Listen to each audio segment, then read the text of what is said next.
course, I'm going to go through all 12 movies, hopefully by the next Friday the 13th, which is in July, and maybe I'll even be able to do a ranking video by then. Well, you know what they say, 11 out of 12 ain't bad. I don't want to scare anyone, but I'm going to give it to you straight about Jason. Did you know that a young boy drowned? Legend has it that Jason saw his mother beheaded that night, and he took his revenge. A revenge that he'll continue to seek if anyone ever enters his wilderness again.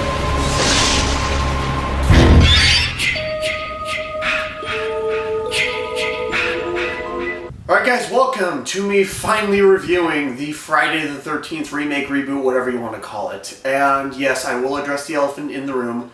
I did get a haircut. But moving on to the actual movie, this is one of those remakes that came out in that whole remake craze, you know, with the Texas Chainsaw, Halloween. I think Nightmare on Elm Street came a little bit afterwards.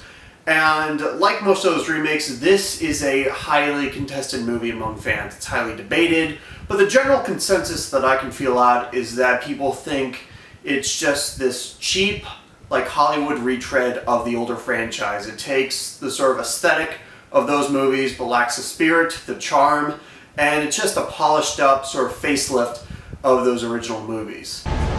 This place is called Camp Crystal Lake.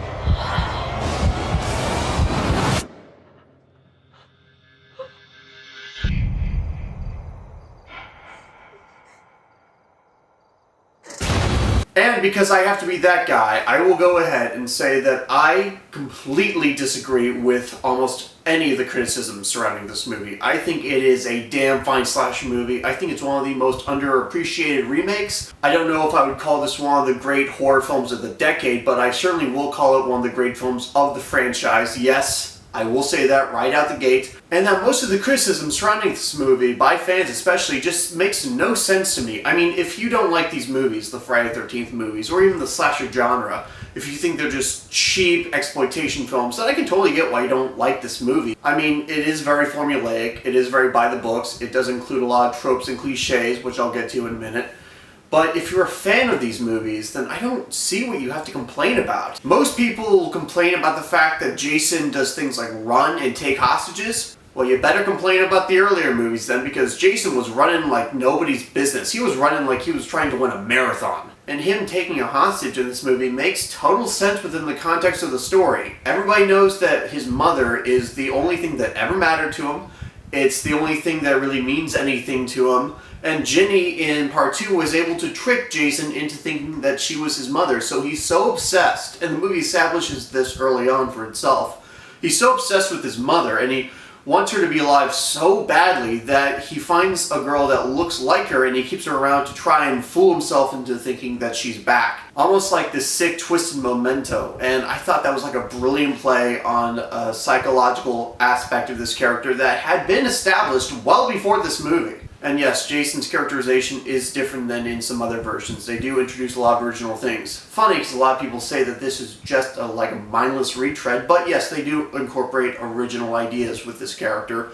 And everybody complains about that too. People don't like the fact that he has these underground layers. People don't like the fact that he sets up booby traps, and the fact that he's generally smarter and more cunning than the previous Jasons. Not only does it make him more credible as a realistic, grounded serial killer, but I think it just makes him all the more terrifying if he's cunning. The first 15 minutes of the movie clearly establishes just how menacing and lethal this version of Jason will be. I mean, him stringing that girl up in that tent, roasting her alive, then setting the bear trap up for the boyfriend to fall into. I mean, that is twisted stuff that we never saw the old Jason do, and I think it makes him all the more scary and all the more menacing. And with that being said, I will also go ahead and say that Derek Mears is my favorite actor to portray Jason. Everything that he brought to this character not only made him more lethal and more menacing, like I mentioned, but also brought back a level of vulnerability that we had been lacking in the later installments. He brought a psychological torment to the character that you can see Not in any big emotional scenes necessarily. I mean, he doesn't have any lines of dialogue to convey this. Just the way he brings out this rage on screen. You can tell there's something so broken about this man, and it makes complete sense why he is so far gone and why he has taken this life for himself. But Jason's not the character that most people seem to have a problem with. It's the supporting cast around him. A lot of people think that these are very one-dimensional, one-note, stereotypical characters that they just can't care about. While I will admit that there are characters that I don't particularly care for, I don't really like that redneck character. And I don't consider this to be my favorite cast, but I think this might be the most well done cast because every actor is selected perfectly to play the character that they are playing. Because the characters that I'm meant to like, I like quite a bit. I enjoyed Chewie and Lawrence's banter, and I found their death scenes to be quite emotional, actually. And then you have Jared Padalecki playing Clay, who is looking for his sister. This character is a play on the Rob character from the final chapter. Except, as I mentioned in that review, I actually think Padalecki brings a lot more to that character, and I think the writers took much more time developing him. I just wanted to ask you... I wanted to ask you, if maybe you've seen somebody. My sister, she came camping up around here with some friends, and she's gone missing. She ain't missing. She's dead. He's not just a random guy looking for his sister. We learn about his relationship with Whitney and what she meant to him, and why he feels so driven to find her. Padalecki has a very good sort of everyman presence with this character. He feels very relatable and endearing. I definitely wanted to see him survive and take on Jason, and I was very thrilled when he actually found his sister. That's a triumphant moment that I don't get too often with these types of movies. And then there are the characters that you're supposed to hate, and yeah, oh boy. Alright, we're getting into it right now. Trent is the most perfect character in any horror film. Seriously, from the writing to the acting, to just the way the movie utilizes him. I just thought this character was wonderfully prickish. No. He's got to get going. You got flyers to pass out, right? Yeah. Look, if you're hungry, we... Okay. Look, Clay, obviously, she's just trying to be nice, but you can't stay here. No offense, but this is a private party. I don't know you. No, you don't know me. That's so funny. I just said that. Just a masterpiece of douchebaggery on screen.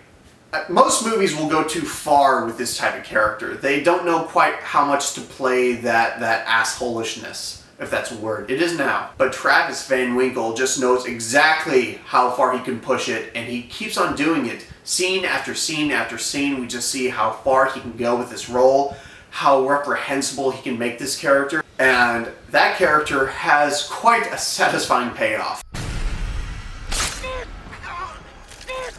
And while I do admit that this movie is formulaic and by the numbers, it uses that formula to its fullest potential, I would argue. It creates a lot of atmosphere and tension. I think it has a lot of suspenseful sequences that were lacking in the later installments, and it just has that spirit of the original foreign movies, but enhanced. I think Marcus Nispel, who did the Texas Chainsaw Massacre remake, which is also a pretty good one, really brought a lot of craftsmanship to this movie. And in that regard, this remake is really underappreciated by fans because people say it lacks the spirit of the originals, but I see nothing but spirit. I see nothing but heart. I see nothing but a total devotion to this material and a real enthusiasm to realize it on screen, not just for fans of the franchise, but for fans of horror movies. But yes, this movie does have cliches that irk me. First off, that ending scare, oh my god, that is the laziest, most pathetic example of that type of scare that I've ever seen on screen, especially by such an otherwise competently made movie. I mean, that was a joke. This movie is also pretty indulgent on the TNA aspect, which will sound like a weird complaint, but I did find it odd how it had to keep lingering on this. Hell, you know your movie's pretty self-indulgent when Michael Bay walks out of it. Yeah, Michael Bay walked out of this movie just because it had too much sex. I'm just going to leave that there. I think that speaks for itself. But otherwise, I will say that this is, again, a damn good horror movie. With most remakes that I like, I do get why people hate them, and I do understand the contempt for them. I love the Halloween remakes. Love them to death. Some of my favorite horror movies of the new millennium. But I get it, why they're so despised by fans. But with this film, I'm kind of at a loss here. I mean, if you really don't like any of the cliches that are used here, then I don't really know how you can stomach those other movies so well. And yes, this movie could have done more with the formula. It could have gone to places that we hadn't before, but after just the weird adventures that Jason had gone on in the past few movies, I think they were wise to play it mostly safe, with still incorporating some original ideas in them. So what's for the future of this franchise? Well, there's a huge lawsuit going on with Victor Miller and Paramount Pictures, I believe. He's claiming that now he has the legal rights to the Friday the 13th title, and I think the character of Jason. So the Friday the 13th game has been put on hold in terms of updates, and I don't know if we're going to see a movie anytime soon. Either way, remake, reboot, sequel, whatever, I hope they bring back Derek Mears, because this is the most badass Jason has ever been on screen, and I think this movie deserves a chance for a sequel. I mean, we don't know where they would have gone after this. I mean, we don't know if they would have taken more risks or gone in a more bold direction. But regardless, this is still my favorite of the slasher franchises. Jason is still my favorite slasher villain. So I hope that this franchise goes to other places in the future. But if not, we still have a bunch of really great classic slasher movies at our disposal.